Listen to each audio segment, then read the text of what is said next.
Pada kesempatan yang istimewa ini, di hari Jumat yang Rasulullah sebut sebagai Sayyidul Ayyam, rajanya para hari, dan kita juga berada di bulan yang istimewa, di bulan Ramadan.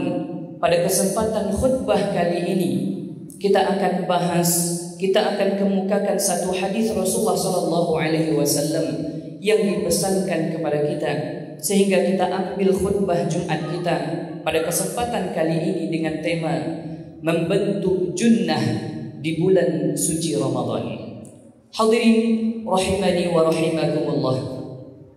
Kalau kita lihat di dalam sebuah hadis yang dituliskan di dalam kitab Sahih Al-Bukhari yang diriwayatkan dari jalur sahabat Abu Hurairah radhiyallahu anhu, Rasulullah sallallahu alaihi wasallam bersabda, "As-siyamu junnatun." Puasa itu merupakan perisai bagi kita. Maka tatkala Rasulullah telah mengatakan puasa itu sebagai perisai, maka kita lihat perisai merupakan suatu pengaman bagi diri seseorang. Perisai merupakan sebuah pelindung yang bisa melindungi diri kita dari ancaman musuh, dari ancaman serangan luar tubuh kita. Maka Rasulullah istilahkan as-siyamu junnah. Puasa itu merupakan perisai bagi kita. Maka kriteria puasa seperti apa yang menjadikan puasa itu menjadi perisai bagi kita? Maka Rasulullah sebutkan, fala yarfuth wala yajhal. Janganlah berkata kotor, jangan pula berbuat yang bodoh. Bapak-bapak, saudara-saudaraku, para tamu Allah sidang jamaah Jumat rahimakumullah. Pada kesempatan saat kita berpuasa di bulan suci Ramadan, mungkin banyak yang kita istirahatkan. Kita istirahatkan lisan kita dari perkataan yang dilarang oleh Allah. Kita istirahatkan mata kita dari hal-hal yang tidak dibenarkan oleh syariat Islam. Kita tahan telinga kita dari mendengar perkataan-perkataan yang tak boleh kita dengar. Bahkan kita tahan segala anggota tubuh kita. Maka itu semua disebut dengan as-siyam, yang kita jaga diri kita, menahan makan, menahan minum, menahan dari segala hal yang membatalkan bahkan merusak puasa, mulai dari terbit fajar hingga terbenam matahari. Tapi tahukah kita, di balik siam yang Rasulullah sebutkan menjadi junnah bagi kita, menjadi perisai bagi kita, ada pelajaran penting yang mesti kita ambil, yang mesti kita jadikan jadi pedoman di dalam kehidupan kita sehari-hari. Maka kalau kita lihat, setelah kita dididik oleh Allah di bulan Ramadan ini, kita lalui Ramadan, maka semestinya keluar kita dari Ramadan, kita akan terlahir dengan karakter baru di dalam diri kita. Mungkin selama ini, sebelum Ramadan datang, lisan kita tak bisa dijaga. Bahkan mungkin mata kita tak bisa diatur sesuai dengan apa yang dituntunkan syariat kita. Bahkan mungkin telinga kita mendengar hal-hal yang dilarang di dalam Islam. Bahkan mungkin banyak pendengaran kita yang dihiasi dengan maksiat-maksiat kepada Allah. Maka keluar kita dari Ramadan semestinya menjadikan pelajaran penting yang mesti kita jadikan sebagai pembuat karakter baru di dalam diri kita. Bapak-bapak, hadirin rahimani wa rahimakumullah. Pada saat sekarang ini, mungkin banyak menjadi kekhawatiran kita. Kita lihat kondisi-kondisi yang dapat merusak ibadah puasa kita.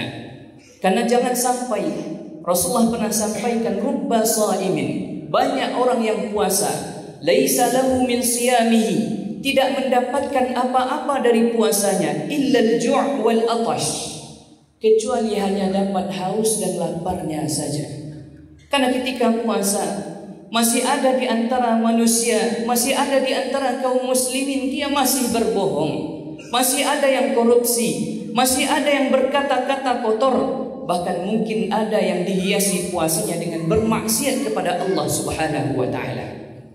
Kalau kita sebut, mohon maaf kita sampaikan melalui mimbar ini, banyak kekhawatiran kita di zaman ini, para hadirin, bahkan mungkin kaum muslimin, bahkan mungkin yang menjadi kepala keluarga, saat ini banyak yang terjerumus ke dalam judi online yang berbalut dengan sebuah game yang mungkin bisa dilakukan oleh semua kalangan. Maka ini menjadi kekhawatiran kita sekarang. Bagaimana tidak Ketika kita lihat mungkin beberapa bentuk judi diamankan, tapi ada salah satu judi online di dalam sebuah game permainan yang begitu dijaga, maka ini menjadi kekhawatiran kita sekarang.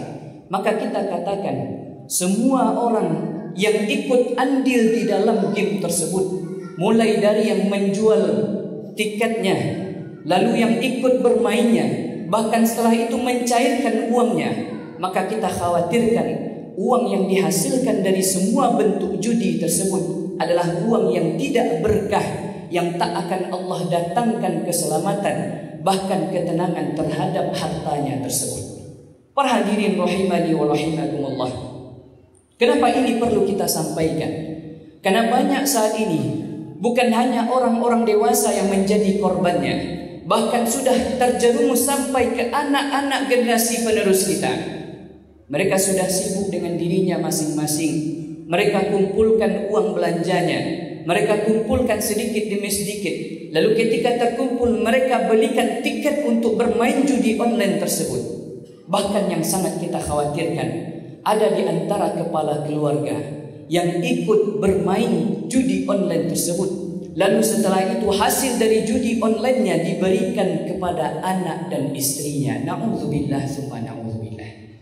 Bapak-bapak, saudara-saudaraku sidang jamaah Jumat rahimakumullah, maka mungkin kalau selama ini kita belum tahu, maka mulai saat ini bertaubatlah kepada Allah Subhanahu wa taala.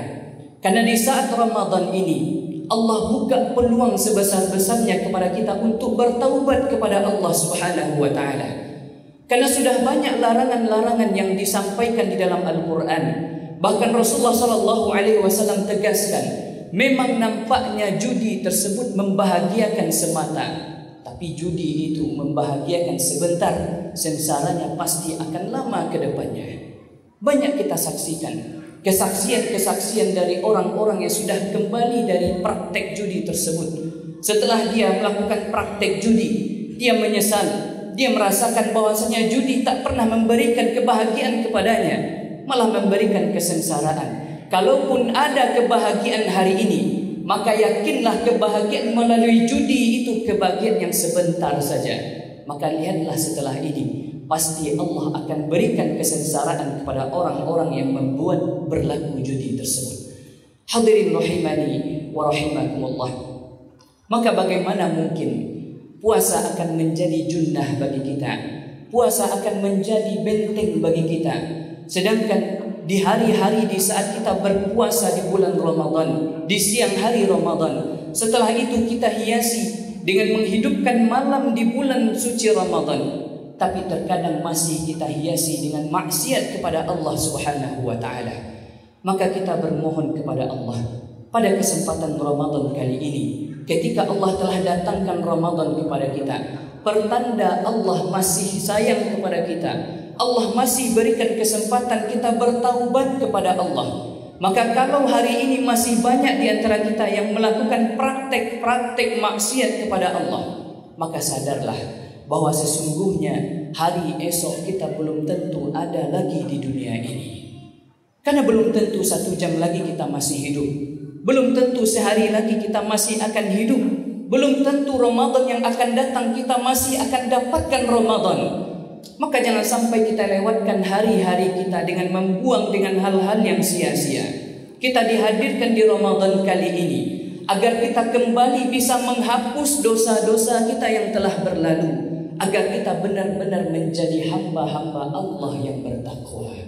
Bapak-bapak, saudara-saudaraku, para tamu Allah sidang jamaah Jumat rahimakumullah, sehingga Rasulullah benar-benar memesankan kepada kita, fala yarfuth wala yajhal, jangan berkata yang kotor, jangan keluarkan dari lisan kita ini perkataan yang dilarang dalam syariat kita. Wala yajhal, jangan lakukan hal-hal yang bodoh, maksiat-maksiat kepada Allah yang bisa menghilangkan pahala-pahala puasa kita. Bahkan Rasulullah setelah itu memberikan gambaran kepada kita, wa inni mru'un qatalahu aw syatamahu, dan jikalau ada seseorang yang datang kepadanya, qatalahu, mengajaknya berkelahi, aw syatamahu, atau bahkan memprovokasinya untuk melakukan perbuatan-perbuatan dosa, Maka Rasulullah ajarkan kepada kita, falyaqul inni shaim marratain. Maka Rasulullah ajarkan inni shaim, aku sedang berpuasa. Bahkan Rasulullah ulangi sekali lagi, aku sedang berpuasa. Maka kalau kita sadar bahwasanya di saat puasa Ramadan ini menjadi sebuah pelajaran penting bagi kita untuk melatih kembali diri kita yang mungkin selama ini amarah kita tak bisa dikendalikan, yang mungkin bahkan maksiat kita tak bisa kita tahan. Maka di bulan Ramadan ini, di siang hari bulan Ramadan kita berpuasa, kita tahan segalanya. Kita tahan lisan kita, kita tahan mata kita, kita tahan segala aktivitas kita yang menghasilkan dosa-dosa kepada Allah Subhanahu wa taala. Maka termasuk yang kita sampaikan tadi, yang menjadi kekhawatiran kita, yang sangat besar kekhawatiran kita kepada para hadirin jamaah kaum muslimin yang ada di sekitar kita, bahwasanya benar ketika judi online ini masih diselamatkan, maka yakinlah dunia ini, Indonesia kita tak akan terselamatkan lagi. Karena banyak yang terjerumus. Sekarang banyak yang begitu senang, begitu bahagia mendapatkan kebahagiaan yang sebentar itu saja. Maka kita bermohon kepada para pemangku petinggi kekuasaan, para petinggi jabatan, orang-orang yang memiliki kekuasaan dan wewenang terhadap hal itu, tolonglah dengan bentuk judi online ini, selamatkanlah generasi-generasi penerus kita. Karena para ustadz, para guru, para mubaligh hanya bisa menyampaikan melalui mimbar-mimbarnya saja. Sedangkan yang memberikan kekuatan hukum adalah orang-orang yang memiliki jabatan, memiliki kedudukan, yang bisa mengambil keputusan atas apa yang telah ditetapkan selama ini. Maka kalau memang kita ingin selamatkan generasi-generasi kita, lihatlah saat ini betapa kita lihat kemunduran demi kemunduran dari generasi-generasi penerus kita, kemunduran dari semangat belajar, kemunduran dari adab dan akhlak, kemunduran dari segala hal. Jangan sampai kemunduran demi kemunduran ini menjadi penghalang Islam berkembang ke depannya. Jangan sampai hilang Islam begitu saja di hadapan kita nantinya. Jangan sampai ketika kita sudah tua renta nanti, tak ada lagi semangat keislaman, tak ada lagi Islam yang begitu indah yang kita rasakan di hari ini. Maka jadikanlah pelajaran di Ramadan ini, kita diajak, kita diwajibkan untuk berpuasa Ramadan agar menjadi junnah, agar kita terjaga, agar menjadi perisai, agar menjadi benteng di dalam keseharian kita. Maka dengan inilah kita bisa mendapatkan Ramadan yang terbaik bagi kita, sehingga tujuan Ramadan kita yang diamanahkan di dalam Al-Baqarah 183 Allah tutup di dalam ayat tersebut, la'allakum tattaqun. Semoga di antara kalian yang berpuasa itu, kata Allah, menjadi orang-orang yang bertakwa. Dan di antara tujuan puasa kita, Rasulullah tekankan, man shama ramadhana imanan wa ihtisaban ghufira lahu ma taqaddama min dhanbi. Barang siapa yang berpuasa di bulan Ramadan penuh dengan keimanan, penuh dengan muhasabah diri, dihitung-hitungnya diri ini yang selama ini banyak bergelimang dosa, yang selama ini banyak berbuat maksiat kepada Allah, diberi kesempatan kali ini untuk bertaubat kepada Allah. Maka Allah janjikan melalui perkataan Rasulullah sallallahu alaihi wasallam, ghufira lahu ma taqaddama min dhanbi. Maka akan diampuni dosa-dosanya yang telah berlalu. Maka mudah-mudahan pesan yang singkat yang disampaikan melalui hadis Rasulullah SAW ini menjadi pengingat bagi kita semua. Marilah kita bentuk junnah, kita bentuk perisai diri kita melalui puasa Ramadan yang kita laksanakan sebulan ini, sehingga kita setelah ini terlahir menjadi insan yang benar-benar bertakwa kepada Allah. Dijaga lisan kita, dijaga mata kita, dijaga telinga kita, segala anggota tubuh kita dari berbuat dosa, dan benar-benar kita menjadi takut hanya kepada Allah Subhanahu wa taala. Fa'tabiru ya ulil absar la'allakum tuflihun. Alhamdulillah, alhamdulillahilladzi hadana lihada wa ma kunna linahtadiya laula an hadana Allah. أشهد أن لا إله إلا الله وحده لا شريك له وأشهد أن محمدا عبده ورسوله لا نبي ولا رسول بعده أما بعد فيا عباد الله إني أوصيكم وإياي بتقوى الله فقد فاز المتقون اتقوا الله حق تقاته ولا تموتن إلا وأنتم مسلمون فقال الله تعالى في القرآن الكريم أعوذ بالله من الشيطان الرجيم بسم الله الرحمن الرحيم والعصر إن الإنسان لفي خسر إلا الذين آمنوا وعملوا الصالحات وتواصوا بالحق وتواصوا بالصبر. Bapak-bapak, saudara-saudaraku, kaum muslimin sidang jamaah Jumat rahimakumullah. Pada hari ini, hari Jumat merupakan hari yang istimewa bagi kita, yang kita disunnahkan untuk perbanyak salawat kita kepada Rasulullah sallallahu alaihi wasallam. Perbanyak doa kita kepada Allah Subhanahu wa taala agar apa yang kita mohonkan, agar apa yang kita harapkan, yang kita mintakan di hari Jumat ini, insyaallah akan Allah ijabah. Karena termasuk di antara waktu-waktu ijabah doa kita adalah tatkala kita berada di hari Jumat ketika khatib berkhutbah dan setelah salat asar menjelang masuknya waktu maghrib. Maka perbanyaklah doa kita di waktu-waktu tersebut. Jangan sampai lewatkan hari Jumat kita ini berlalu begitu saja. Jadikanlah Jumat ke Jumat menjadi motivasi untuk perbaiki diri kita. Marilah kita muhasabah diri kita. Dari Jumat ke Jumat sudah sampai manakah persiapan kita menghadap kepada Allah Subhanahu wa taala? Jikalau Jumat yang akan datang kita tak ada lagi di tempat ini, kita tak ada lagi di dunia ini, kita tak ada lagi Allah berikan kesempatan hidup sampai seperti hari ini, maka sudahkah kita siap menghadap kepada Allah Subhanahu wa taala? Karena mungkin kebanyakan di antara kita ketika ditanya persiapan sebelum pulang ke kampung halaman kita, pulang ke kampung akhirat kita, maka mayoritas kita mengatakan belum siap. Maka mulai hari ini persiapkanlah, lihatlah kepada diri kita masing-masing. Jangan sampai ketika sudah datang hari perhisab, hari perhitungan tersebut, baru kita menyesal. Padahal masih Allah berikan kesempatan saat ini. Maka gunakan kesempatan itu untuk memuhasabah diri kita. Hitung-hitunglah amal kita, hitung-hitunglah persiapan kita. Jikalau nanti bahkan 1 jam lagi, bahkan mungkin Jumat yang akan datang, kita tak ada lagi bersama-sama saudara kita ini, maka manfaatkanlah waktu yang tersisa.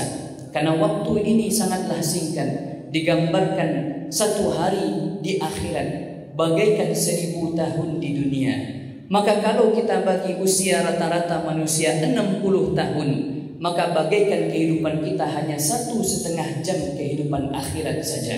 Tapi 1,5 jam itulah yang menentukan kita ingin bahagia untuk selama-lamanya atau kita ingin sengsara untuk selama-lamanya. Mari kita manfaatkan waktu yang pendek ini untuk mencukupkan bekal-bekal akhirat kita. Maka jangan sampai nanti ada penyesalan di akhirat. Jangan sampai ada penyesalan di akhir hayat kita. Maka benar-benar kita bermohon kepada Allah, semoga dengan perbaikan demi perbaikan diri kita, kita akan mendapatkan husnul khatimah dan akan menjadi hamba-hamba Allah yang bertakwa.